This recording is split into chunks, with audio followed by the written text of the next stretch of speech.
Okay, so I am doing this for favorite. This is favorite speech.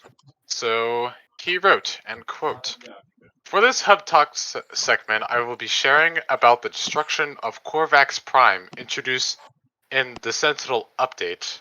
Let's begin. For a bit of knowledge, Korvax Prime is the home planet on which the Korvax was born. When the war between the Vy'keen and the Sentinels was going on, the first spawn Gek stayed in the background while the Vy'keen forced the Sentinels into the outer edge of the galaxy.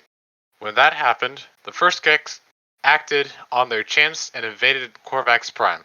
Hungry for resources, they destroyed almost all of it, shredding it into tons of chunks, killing many of its inhabitants in the process. This story can be retold by talking to the Vy'keen through. While doing the Artemis Path questline, you can ask them about the destruction. They will only answer a few questions about Korvax Prime's destruction before they start acting weird. While the planet was falling into mass destruction, the collective knowledge of the hive mind, or of the Korvax known as the Convergence, was raised with the destruction of Korvax Prime. The results of this was that of the collective memories of the Korvax that died was gone. In Korvax lore, this was known as the Great Disconnection, which, according to the game, destroyed all that went before.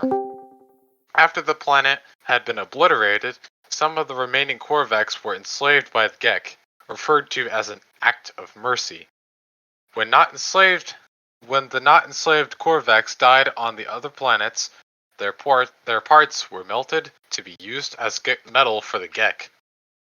To help prevent the Gek from doing something this bad again, some of the remaining Korvax poured their blood, which we know now as nanite clusters, into Gek spawning pools.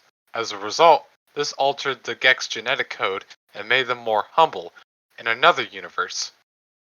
The now caretaker of the anomaly, Nada, saved the artificial star system from the destruction of Korvax Prime. Now that you know the lore behind the destruction of Korvax Prime, there is another crucial part of the lore we should talk about: the Korvax structures.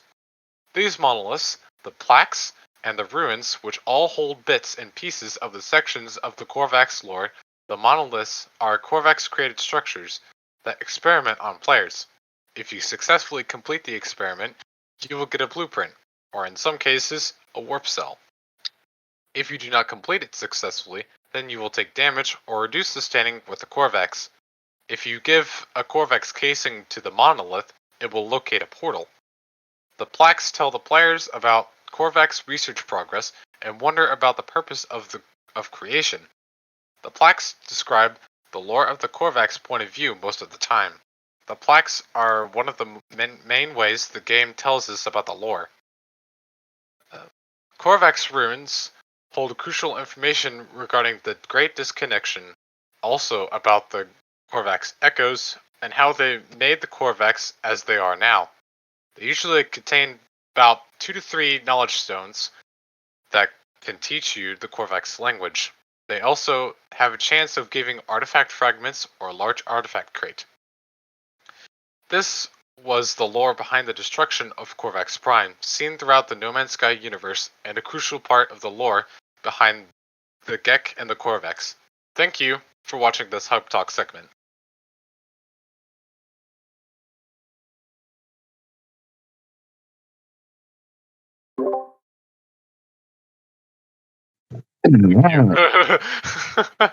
Yay! Sorry, we have to unmute before we can clap, so it's a delayed reaction. Oh, Yeah. I'm like, are we done?